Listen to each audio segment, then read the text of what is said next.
Hello everyone. आज हम हिंदी व्याकरण का एक नया टॉपिक स्टार्ट करने जा रहे हैं, जिसका जो कॉमन वर्ड है वो है शब्द युग्म। और जो एसआई के सिलेबस में है, तो ये जो टॉपिक है ये दो जो है सिलेबस के टॉपिक कवर करता है, जो है शब्द युग्मों का अर्थभेद और दूसरा है समश्रुति भिन्नार्थक शब्द। ठीक है, तो दो टॉपिक हमारे जो एसआई के सिलेबस से कवर होंगे वो एक्चुअली एक ही टॉपिक है, और इसके माध्यम से ही हम इन दोनों टॉपिक को कवर करेंगे। और इसका आज लेक्चर 1 है। और इसमें मैं पहले ही बता देता हूँ कि ये दोनों जो टॉपिक है ये एक ही टॉपिक में कवर होंगे।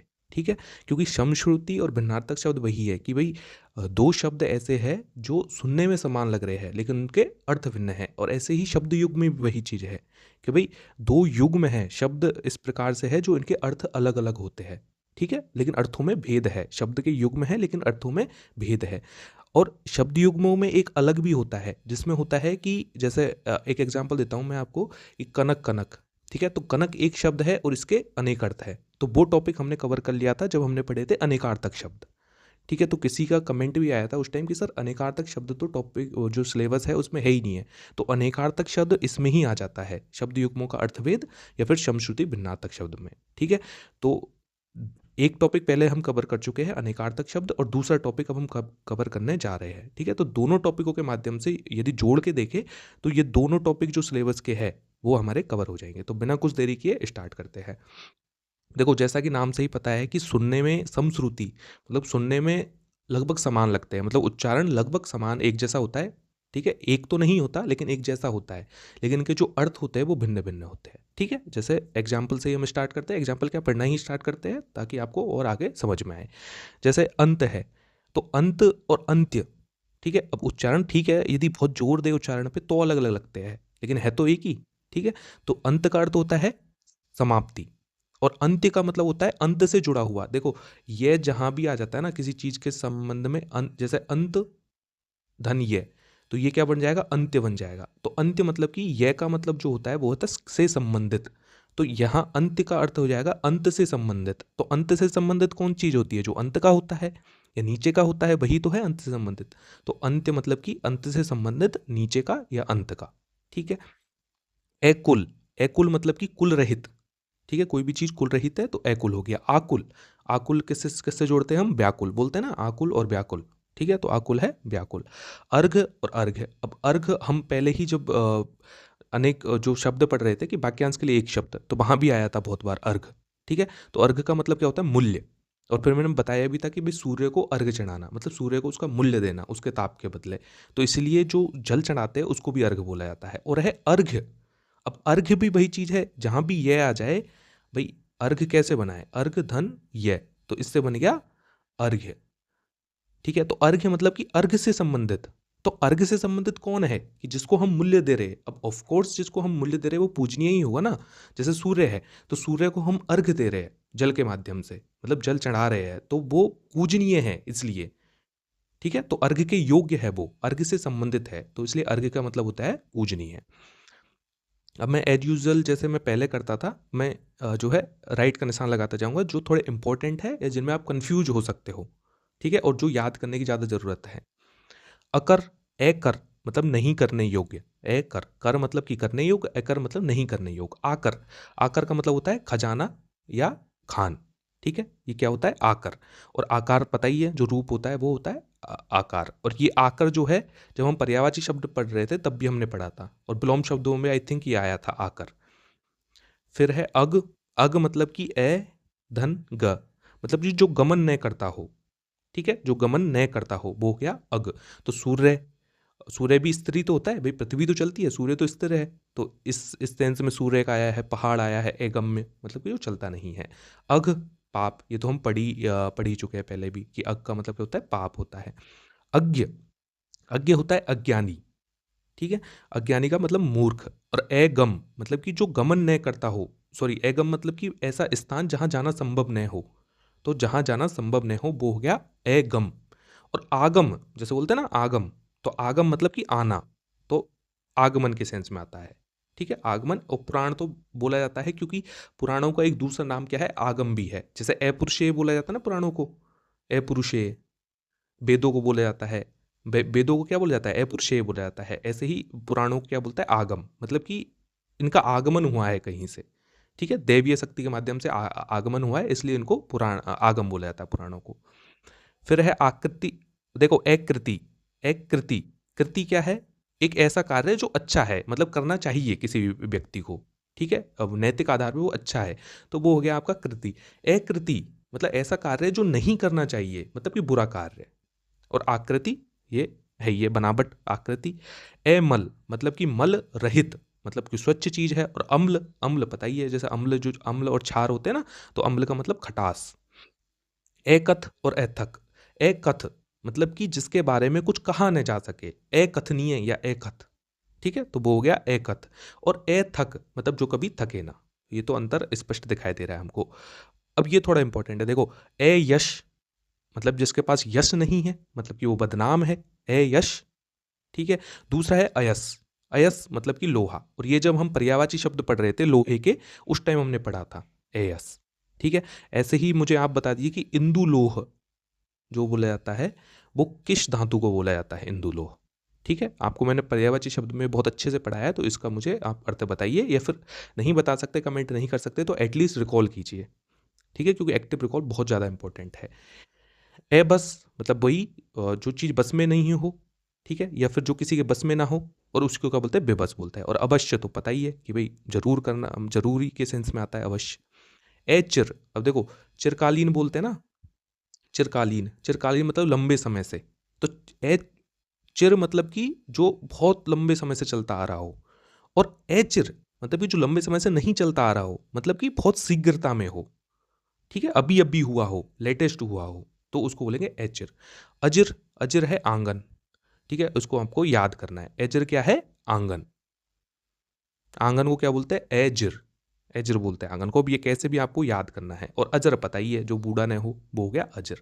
अब अजर को कैसे याद करोगे, किसी प्रकार से आप याद कर सकते हो कि आंगन जो है ना, वो उसका वो अजर का अर्थ क्या है, आंगन है, आंगन, ठीक है। तो ऐसे याद कर सकते हो कि भाई आंगन में यदि कोई रहता है, आंगन पे रहता है मतलब कि अपने परिवार के साथ रहता है, तो वो कभी बूढ़ा नहीं होता, मतलब कि वो खुशहाल रहता है हमेशा। बूढ़े का मतलब कि जो दुख, दुख में कभी नहीं होता, तो एजर ऐसे याद कर सकते हो आप, ठीक है। आंगन मतलब कि अजर मतलब कि आंगन। अम्ब, जो अम्बा, अम्बा भी बोलते हैं ना, तो अम्बा, अम्ब ये माता के, माता को बोलते हैं। और अम्बु पानी, ये सबको पता ही है, जल, अम्बु मतलब जल का पर्यायवाची है अम्बु। अगला मतलब आने वाला। और अर्गला, अर्गला बोलते हैं जो रोकने की कील होती है ना, जिसको दीवार में ठोका जाता है, दीवार में ठोक कर किसी सामान को रखा जाता है, तो उसको अर्गला बोलते हैं। या फिर और अब, और मैं यदि राजस्थानी भाषा में जाऊं, तो पूर्वी राजस्थान में बोला जाता है अर्घणी, ठीक है, अर्घणी बोला जाता है। तो वो अर्घणी अर्गला ही है, ठीक है, अर्गला ही जो है तद्भव होते होते, देशज होते होते अर्घणी बन गया। तो यदि किसी को अर्घणी पता है, तो वो अर्गला याद कर लेगा, ठीक है। बाकी जो कील है, जो कील होती है रोकने की, जिसको हैंगर भी बोला जाता है, उनको अर्गला बोला जाता है, ठीक है। तो अर्गला और अगला अलग अलग है, अर्गला, ठीक है। फिर आता है हमारा अब्ज, अब्ज मतलब कि अंबु में जन्मा, अंबु धन जय, अंबु में जन्मा मतलब कमल का जन्म अंबु से हुआ है, इसलिए अब्ज बोला जाता है। दूसरा है अब्द, अब्द मतलब कि वर्ष, ठीक है। तो अब्द क्या है, वर्ष के सेंस में आता है। जैसे शताब्दी होता है ना, शतधन अवधि, तो वर्ष के सेंस में आता है, जैसे शताब्दी आता है उसी प्रकार से ये है। तो ये हो गया अब्द, अब्द मतलब कि शताब्दी बोला जाता है ना, तो अब्दी, शताब्द, अब्द, तो अब्द होता है वर्ष, 100 वर्षों का समूह, तो अब्द मतलब कि वर्ष हो गया। एमूल, एमूल मतलब कि बिना जड़ के। और अमूल्य मतलब कि अनमोल, ठीक है।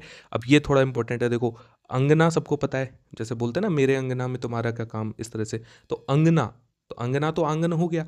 अंगन कैसे याद करोगे, अंगना मतलब ये दोनों ही अनुस्वार ही है, लेकिन अंगना इसमें जस्ट बिंदी आ रही है, और इसमें क्यों चंद्र बिंदु आ रहा है, तो चंद्र बिंदु वाला तो आंगन होता है, चलो ठीक है, सबको याद है। अंगना कैसे याद करोगे, अंगना है स्त्री। कैसे याद करोगे कि भाई आंगन जो होती है ना, आंगन की शोभा किससे बढ़ती है, स्त्रियों से ही बढ़ती है, ठीक है। जो परिवार का सबसे सबसे जो अहम भाग होता है, जो आंगन की रखवाली करने वाला जो व्यक्तित्व होता है परिवार में, किसी परिवार में, वो कौन सी होती है, जो परिवार की स्त्री होती है वही होती है। तो बस अंगना की शोभा कौन बढ़ाती है, अंगना बढ़ाती है। इस तरह से आप इसको याद करके चलोगे कि अंगना मतलब कि स्त्री, ठीक है। अरख, अरक, अरक का होता है शत, शिवार। शत होता है जो रस होता है ना, रस, जैसे बोलते हैं ना कि भाई इस फूल का अर्क क्या है, ठीक है।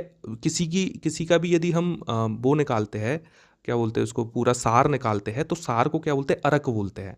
ठीक है, ये सुना ही होगी ना काफी बार चीज की, फूलों का अर्क, ठीक है। फल का अर्क, तो मतलब फल का रस, तो उस सेंस में आया है शत शिवार। और शिवार क्या है, एक घास का भी टाइप है, जिसमें मोस्टली जो है अर्क भरा हुआ होता है, रस भरा हुआ होता है। ठीक है, तो इसी सेंस में अर्क जो है, शिवार या सत, सत का मतलब होता है रस, और शिवार मतलब वो घास है जिसमें अर्क भरा होता है। बाकी अर्क तो आपने सुना ही होगा कि भाई फलों का अर्क, फूल का अर्क, उसी सेंस में आया है। अर्क पता ही है, सूर्य। फिर है एगद। एगद और अंगद। अंगद पता है, बाली का पुत्र, उनको अंगद बोलते हैं। अब अगद कैसे याद करोगे? देखो, एगद का होता है वैसे अर्थ होता है निरोगी, तो ऐसे याद कर लो। जैसे बोलते हैं ना यार, ये थोड़ा हेल्दी कोई रहता है या फिर मोटा रहता है, उसको क्या बोलते हैं, गदगदा। बोलते हैं ना कि ये तो गदगदा सा है, एकदम हेल्दी है। तो भाई जो गदगदा होगा वो, ऑफ कोर्स जो जिसमें मोटापा होगा वो रोगी होगा। ठीक है, कहीं ना कहीं उस पर रोग आच्छादित होंगे। तो एगद मतलब कि अरोगी। ठीक है, ऐसे ट्रिक के माध्यम से, ये कोई अर्थ नहीं है, बस मैं आपको याद कराने की कोशिश कर रहा हूँ कि कैसे आप चीज़ों को याद कर सकते हो। तो एगद मतलब कि निरोग, गद मतलब कि रोगी, एगद मतलब कि निरोगी। ठीक है, निरोग। अतर, ये पता ही है कि अतर जैसे बोलते हैं ना, इत्र, उसको अतर बोलते हैं। यदि आप कभी सऊदी अरब वगैरह इधर की साइड के शब्द सुनोगे तो वहाँ अतर ही बोला जाता है इत्र को। इत्र हमारे हिंदी का शब्द है, वहाँ अतर बोला जाता है। अंतर मतलब कि फर्क। अनंतर मतलब कि तुरंत। अनंतर मैंने आपको समझाया था कि अन धन अंतर, मतलब कि बिना अंतर के, मतलब कि तुरंत हो गया, कुछ भी गैप नहीं है, अंतर नहीं है, भेद नहीं है, तो जस्ट बाद में कोई चीज होती है उसको बोलते हैं अनंतर। ए तप, बिना तप के, तो बिना तप के या फिर बिना गर्माहट के क्या चीज होगी, ठंडी होगी कोई चीज। ठीक है। और आतप, आतप होती है धूप। ये मैं बहुत बार बता चुका हूँ आपको, जब हम पर्यायवाची शब्द पढ़ रहे थे उस टाइम धूप के पर्यायवाची आए थे, तब मैंने बताया था कि आतप होती है धूप और अतप होती है ठंडा। अब देखो, एक मात्रा का अंतर है और दोनों लगभग अपोजिट हो गए। धूप होती है गर्म और इसका अर्थ होता है ठंडा। तो आपको याद करके चलना है ये। अचला, अचला मतलब कि पृथ्वी, और अचल मतलब कि जो चलता नहीं हो। ठीक है, जो न हिले, पर्वत हो, स्थिर हो, उसको बोलते हैं अचल। और अंचल, अंचल पता ही है, जो आंचल होता है, जो स्त्री की चुन्नी होती है उसको बोलते हैं, साड़ी का भाग को अंचल बोलते हैं, और आंचल को तो बोलते ही है। अज, एज, ए धन जय, जय का अर्थ होता है जन्मा। तो जिसका जन्म नहीं हुआ हो, मतलब कि जो स्वयं उत्पन्न हो, जिसको स्वयंभू भी बोला जाता है। भू का अर्थ होता है उत्पन्न होना, तो स्वयंभू जो खुद से ही उत्पन्न हो। तो दशरथ के पिता को भी अज बोलते हैं। ब्रह्मा अज है, अज है क्योंकि इनका जन्म कहीं से हुआ नहीं है, खुद ही जन्मे हैं। और अजन्मा भी बोलते हैं इनको। और बकरा, बकरा किस सेंस में बोलते हैं, क्योंकि अजा जो है ना वो बकरी का पर्यायवाची है, ये हमने पढ़ा था। तो बस अजा का अज कर दिया तो बकरा हो गया, तो अज का अर्थ बकरा भी होता है ना।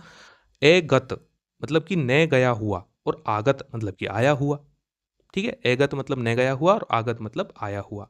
ए जन्मा और आजन्म, ए जन्मा मतलब जिसका जन्म नहीं हुआ हो, और आजन्म जैसे बोलते हैं ना आजीवन, मतलब कि जीवन पर्यंत, ऐसे ही आजीवन। आजन्म, आजन्म मतलब कि जन्म से ही। ठीक है, तो आजन्म उसके सेंस में आता है। अजय, जिसे जीता न जा सके। अजिया, अब अजिया के तो हमने पढ़े थे भांग और बकरी, जब हम अनेकार्थक शब्द पढ़ रहे थे ना तब पढ़े थे हमने कि अजया जो होता है ना, अजया के दो अर्थ होते हैं, भांग होता है और बकरी होता है। उसको कैसे याद भी किया था हमने, कैसे याद किया था कि भाई भांग पीकर बकरी जो है अजय हो गई, कोई कोई हरा नहीं सकता, ऐसी भांग पी ली बकरी ने कि अब तो वो अजया हो गई। ठीक है, ऐसे याद भी किया था, आप रिकॉल कीजिए। अगर, जैसे अगरबत्ती बोलते हैं ना, तो अगर हो गया धूप बत्ती।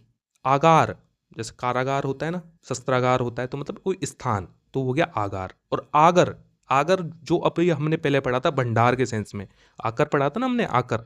आकर का मतलब क्या होता है, भंडार होता है। ठीक है, खान होती है, खदान होती है। ठीक है, तो उसी सेंस में है, तो खान खदान भंडार क्या, ढेर ही तो होता है। तो बस, तो आकर और आगर लगभग एक चीज है, और दोनों का अर्थ क्या होता है, ढेर भंडार, मतलब चीजों का समूह है जो होता है उसके सेंस में आता है। तो ये आपको याद करके चलना है। अक्ष मतलब कि धुरी होती है, और अक्षी मतलब कि आंख होती है, जब भी तो बोलते हैं मीनाक्षी। मीनाक्षी बोलते हैं ना, तो मीन धन अक्षी मतलब कि मछली जैसी आंखों वाली, मीनाक्षी। तो अक्षी का मतलब होता है आंख, और अक्षी मतलब कि आंख वाली। ठीक है, बड़ी बड़ी की मात्रा आ जाए तो आंख वाली हो गया, और अक्षी आ जाए तो आंख हो गया, और अक्ष आ जाए तो धुरी हो गई। अनावर्त, अन धन आवर्त, आवर्त का मतलब क्या होता है? दोहराना। तो जिसको दोहराया न गया हो, तो न दोहराया हुआ, वो हो गया अनावर्त। और अनावृत, अन धन आवृत, आवृत मतलब कि आवरण। तो अन मतलब कि जो नहीं, जो आवरण नहीं हो जिसके ऊपर, मतलब कि जो ढका हुआ नहीं हो। इसी सेंस में एक साइंस का एक शब्द आता है अनावृत बीजी। अनावृत बीजी यदि आपने पढ़ा हो तो, कि तो ऐसे फलों को बोला जाता है जिनके बीज जो है वो आवरण से ढके हुए नहीं होते, उनको अनावृत बीजी बोला जाता है। अनाचार और अत्याचार, अब देखो सुनने में क्या है, लगभग एक जैसे लगते हैं, ठीक है, और हम भी कभी कभी क्या है रिप्लेस कर देते हैं, मतलब एक शब्द की जगह दूसरा शब्द यूज कर लेते हैं और कोई दिक्कत नहीं आती, बाकी अंतर है। अत्याचार तो पता है कि भाई कोई बुरा आचरण करना, किसी के प्रति बहुत ज़्यादा बुरा आचरण करना, ठीक है, अतिपूर्ण बुरा आचरण करना, कि भाई बहुत ज़्यादा ही बुरा आचरण कर दिया। और अनाचार क्या होता है? अत्याचार तो बहुत ज़्यादा बुरा बुरा आचरण कर दिया, बुरे के सेंस में आता है। अनाचार है कि भाई वो आचरण जो है ना, उसके पर्टिकुलर बंदा जो आचरण कर रहा है उसके अधिकार क्षेत्र में है ही नहीं, तो वो होता है अनाचार, मतलब अयोग्य आचरण। जैसे मान लीजिए मैं अ, मैं अभी ऐसा ही नहीं हूँ, ठीक है, यदि आप आपका एग्जाम्पल लीजिए, आप अभी ऐसा ही नहीं हो, ऐसा ही बनने वाले हो, लेकिन अभी आप जाके जो है ना किसी जो दुकान वाला है या कोई भी है, कोई सेठ है, बड़ा सेठ है, उससे जाके बोलो कि भाई मुझे तेरा लाइसेंस दिखा, तो वो क्या हो गया? अनाचार हो गया। भाई आप अभी तो अयोग्य हो ना वो आचरण करने के, ठीक है, जब ऐसा ही बन जाओगे तब वो आचरण करने के योग्य हो गए आप, तो वो हो गया अनाचार। तो वो आप वो जो जो सेठ है उस पर अनाचार कर रहे हो, अत्याचार नहीं कर रहे, वो अनाचार कर रहे हो कि आप अयोग्य हो। भाई अत्याचार तो जब होता है जब आप उसको मारते पीटते, वो तो अत्याचार हो गया। आप अनाचार कर रहे हो कि भाई उस पद के या उस अथॉरिटी के आप योग्य नहीं हो अभी, और फिर भी आप वो कर रहे हो, तो अयोग्य आचरण होता है, वो अनाचार होता है, ठीक है। अंजन, अंजन मतलब होता है काजल, और ये पहले भी आ चुका है, और मैंने कैसे याद करा था? मैंने आपको ऐसे याद करवाया था कि भाई अंजना माता जो है ना, वो बाल हनुमान के आंखों में काजल लगा रही है, तो बस अंजन मतलब कि काजल, ऐसे याद करना है अपनों को। और एजन, एजन मतलब कि जनरहित, तो जनरहित या सुनसान कोई चीज हो, वीरान कोई चीज हो, उसको एजन बोला जाता है। अपमान, निरादर हो गया। और उपमान, जैसे उपमेय उपमान होती है ना, उपमेय क्या होता है? उपमा करने योग्य, उपमेय। और दूसरा क्या होता है? उपमान। जब हम उपमा अलंकार पढ़ते हैं उस टाइम हम ये दो चीजों को सीखते हैं। उपमेय होता है उपमा करने योग्य, और उपमान होता है जिससे उपमा की जाए। जैसे मैं कहूं कि अ, जो राम भगवान है उनकी आंखें कमल के समान है, ठीक है, तो कमल के समान है, तो यहां पे कमल जो है ना, कमल क्या हो गया? उपमान हो गया। और तुलना किसकी कर रहा हूं मैं?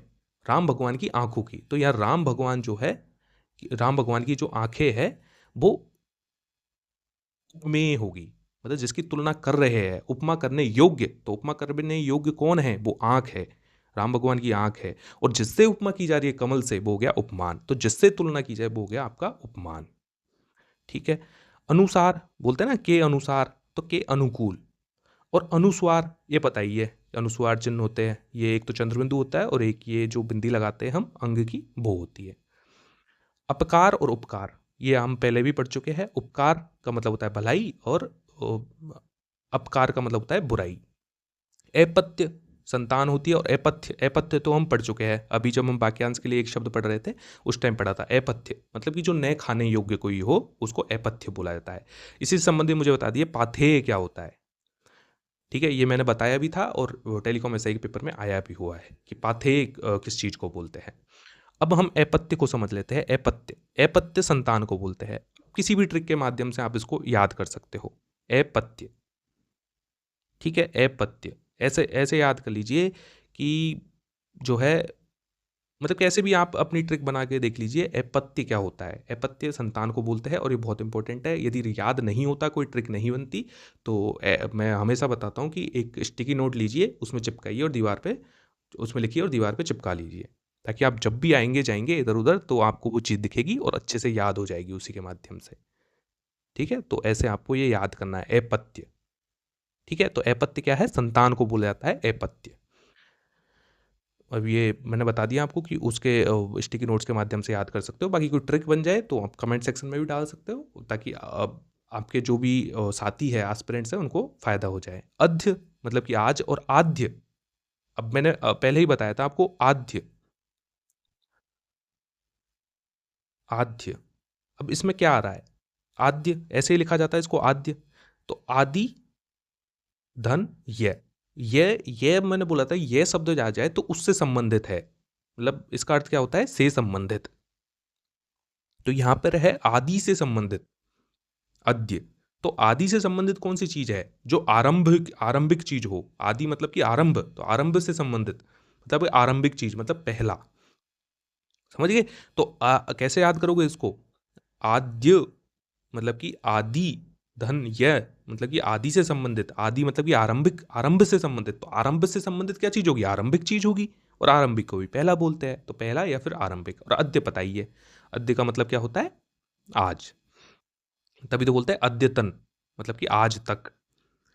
फिर है अवमर्श और अवमर्श। अब ये दोनों ही इंपॉर्टेंट है, ठीक है, और दोनों को बहुत अच्छे से याद करना है। देखो, अवमर्श, मर्श का मतलब क्या होता है, क्षमा करना, क्षमा करने की सेंस में आता है। और अवमर्श मतलब कि आलोचना करना, या अब क्षमा करना एक अच्छी चीज होगी, इसका अपोजिट क्या हो गया, अवमर्श मतलब कि आलोचना करना। तो अवमर्श मतलब कि आलोचना करना। और अवमर्श ये शय आ जाए स्पर्श वाला, तो आपको स्पर्श ही ध्यान रखना है, ठीक है। अवमर्श मतलब कि आलोचना करना, और अवमर्श मतलब कि स्पर्श करना, ठीक है। अब दोनों की एक कोई ट्रिक बना दी है ताकि आपको याद रहे भाई। यहां पे शय आते ही आपको स्पर्श तो याद हो जाएगा, लेकिन ये दोनों शब्द एक साथ याद करने हैं। तो कैसे याद करोगे कि भाई आप किसी को स्पर्श कर रहे हो, तो एक तरह से उसकी आलोचना कर रहे हो आप, ठीक है। या फिर आलोचना आप ऐसी कर रहे हो कि उसके दिल तक स्पर्श कर गई वो चीज, ठीक है। तो वो क्या, अवमर्श हो गया।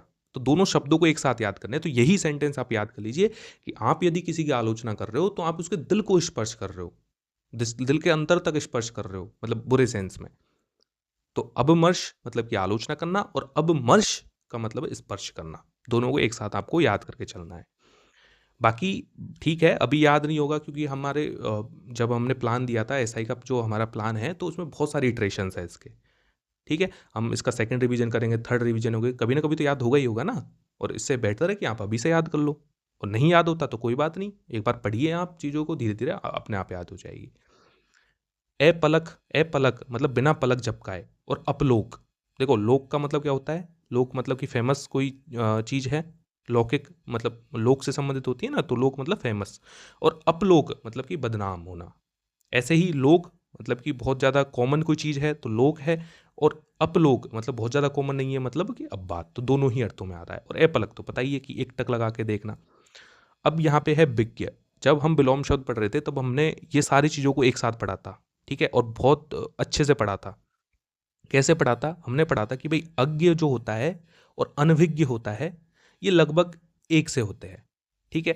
और इनके जो अपोजिट होते हैं विलोम, इनके विलोम होते हैं विज्ञ, प्रज्ञ और अभिज्ञ, ठीक है। अब यदि उस टाइम आपने ध्यान से पढ़ा था इसको, जब मैं विलोम शब्द पढ़ा रहा था, और एक साथ मैंने ये बहुत जगह थे पर कंपाइल करके मैंने आपको एक साथ पढ़ाया था, तो आपको अब ये याद करने की इतनी जरूरत नहीं पड़ेगी कि भाई अज्ञ, और अभी भी आप यही याद कीजिए कि अज्ञ और अनभिज्ञ जो है ना एक जैसे ही होते हैं। अज्ञानी और अनभिज्ञ मतलब कि अनजान, ठीक है। और इन दोनों के अपोजिट होते हैं विज्ञ, प्रज्ञ और अभिज्ञ। तो जो विज्ञ प्रज्ञ तो चलो आपको आ जाता है कि विज्ञ मतलब कि कोई विशेष ज्ञाता होता है किस चीज में, ठीक है। प्रज्ञ का मतलब भी समझ में आ जाता है, लेकिन कभी कभी क्या है, अभिज्ञ में कंफ्यूज हो जाते हैं कि यार अभिज्ञ तो है, उल्टा लग रहा है इन दोनों का, बाकी नहीं। अभिज्ञ मतलब कि एकदम विशेषज्ञ कोई व्यक्ति है तो उसको अभिज्ञ बोलेंगे। तो एक अभिज्ञ जो शब्द है ना, इसमें कंफ्यूजन होता है, तो ध्यान रखना, अभिज्ञ अज्ञ और अनभिज्ञ से विलोम है, ना कि इनके समान है। तो अभिज्ञ मतलब कि बुद्धिमान व्यक्ति है ना, उसको अभिज्ञ बोलेंगे। ऐसे याद कर लीजिए कि भाई अभी सब कुछ जानता है वो बंदा, ठीक है। तो वो बंदा अभी सब कुछ जानता है, तो वो हो गया अभिज्ञ, ठीक है। ऐसे आपको याद करके चलना है। अभय, निडर, अभया, जो दुर्गा माता होती है उनको अभया बोलते हैं। और उभय बताइए कि दोनों से संबंधित जो होता है वो उभय बोला जाता है। जैसे उभयचर मतलब कि दोनों जगह चलने वाला, स्थल पे भी चलेगा जल पे भी चलेगा, इसलिए उसको उभयचर बोला जाता है। अनुभव, तजुर्बा होता है। अभिनव, नया होता है। अभिनय, ये पता ही है, जो नाटक में जो एक्टिंग करते हैं ना, एक्टिंग जो होती है उसी को हिंदी में क्या बोलता है, अभिनय बोला जाता है। जो अदा करना उसको बोलता है। असी, असी होती है तलवार। जैसे अब जब तलवार के पर्यायवाची बताए थे तब मैंने आपको समझाया था कि जो अस्सी तुसी करने वाले, अस्सी तुसी करने वाले कौन है, जो सरदार जी होते हैं, जो पंजाब के सरदार जी होते हैं वो अस्सी तुसी तो करते हैं। तो अस्सी तुसी करने वाले अपने पास क्या रखते हैं, तलवार रखते हैं, कटार रखते हैं ना वो अपने पास, ठीक है, तो ऐसे मैंने आपको याद कराया था कि 80 का मतलब क्या होता है तलवार, और 80 पता ही है, 80 जो नंबर होता है वही है 80। ठीक है, तो ये हमारे जो है शब्द युग्म जो है, या फिर मैं इनको दूसरी भाषा में भी बोल सकता हूँ कि शम श्रुति भिन्नार्थक शब्द जो है वो कंप्लीट होते हैं, आज का लेक्चर कंप्लीट होता है। और ध्यान रखिएगा, ये एसआई का सिलेबस जो है, जो हम ये हिंदी व्याकरण, ये जो सीरीज है पूरी जिसके माध्यम से कवर करवाने जा रहे हैं, तो एक भी टॉपिक आपका नहीं छूटेगा। ठीक है, आपको कंफ्यूजन हो सकता है मे बी कि भाई कौन से शब्द किस में आएंगे, तो उसी को क्लियर करने के लिए मैंने सिलेबस यहाँ डाला है। ठीक है, क्योंकि और जितने भी टॉपिक थे वो तो एकदम क्लियर हो रहे थे कि भाई ये टॉपिक है, ये टॉपिक है, ये थोड़ा क्या कंफ्यूजिंग है। तो इसलिए मैंने आपको सिलेबस डाल के समझा दिया कि भाई ये जो दोनों टॉपिक है ना, ये अकेला जो मैं टॉपिक अभी कवर करवा जा रहा हूँ, ये 2 टॉपिक सिलेबस के कवर कर रहा है।